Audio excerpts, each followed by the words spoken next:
Ah, c'est chiant. Ah, c'est chiant à Bah si, mourir. t'as regardé alors. Non, mais c'est chiant. tu sais toujours que ce qui va gagner, c'est prune, poire, pomme, là, je sais plus comment il s'appelle. 12 dépressifs à la guitare qui arrivent et qui ont un message, chanson à texte. Tu sais que c'est eux qui vont gagner. Quand Koé critique vivement les victoires de la musique, c'était ce mardi 20 août sur Europe 2. Car oui, l'animateur a fait sa rentrée cette semaine. Le présentateur n'a pas retenu ses coups concernant la remise de prix de France 2. Alors pourquoi est-ce qu'il en a parlé là? C'est parce que la deuxième chaîne va diffuser ce jeudi un documentaire qui retrace les 40 ans de l'événement, revenant sur les moments marquants des victoires de la musique. Mais visiblement pour Koé, ce sera loin d'être une bonne soirée. Les victoires de la musique, ouais, un truc que j'ai jamais regardé de ma vie. Non. Ben alors jamais. Ah bon? Moi non plus. Ah, c'est chiant. Ah, c'est chiant à Bah si, t'as mourir. regardé alors. Non, mais c'est chiant. tu sais toujours que ce qui va gagner, c'est prune, poire, pomme, là, je sais plus comment il s'appelle.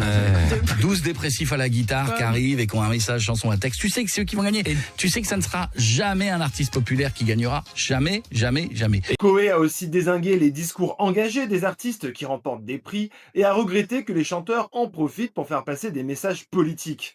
Et l'animateur d'Europe 2 en a remis une couche. Et c'est long, et c'est pas populaire, et l'ambiance elle est pourrie, c'est que des gens de maison de disques qui se regardent le nombril, Ah, c'est chiant. c'est le métier, qui regarde le métier, qui est fait par le métier. Et selon Koé, les gagnants des victoires de la musique sont des inconnus, ce qui l'agace énormément. C'est là que vous verrez qu'il y a des gens qui gagnent, et on n'en a plus jamais entendu parler. C'est ça. Jamais entendu parler. Il y a des gens, ils ont la victoire de la musique. Déjà au moment où il gagne, on n'a pas Déjà, trop. on sait pas qui c'est. Ça vous a jamais fait ça, vous? Vous regardez, vous dites, et qui c'est ça? Ouais, donc c'est vrai, bah, tu découvres. Enfin, qui c'est ça? Ouais, et moi, je suis un peu dans le métier. Donc si moi, je me dis ça, Josiane, Tourcoing, 52 ans, Alors vous, est-ce que vous êtes d'accord avec Koé? Moi, je trouve qu'il faut quand même relativiser ses propos sur les inconnus qui remportent des victoires. Lors de la dernière édition, Gims, Zao de Sagazan, Pierre Garnier ont remporté les plus gros prix. L'année d'avant, c'est Aya Nakamura, Gazo, Vianney qui sont repartis avec des trophées. Et même en 2023, ça a été l'année d'Angèle et de Stromae.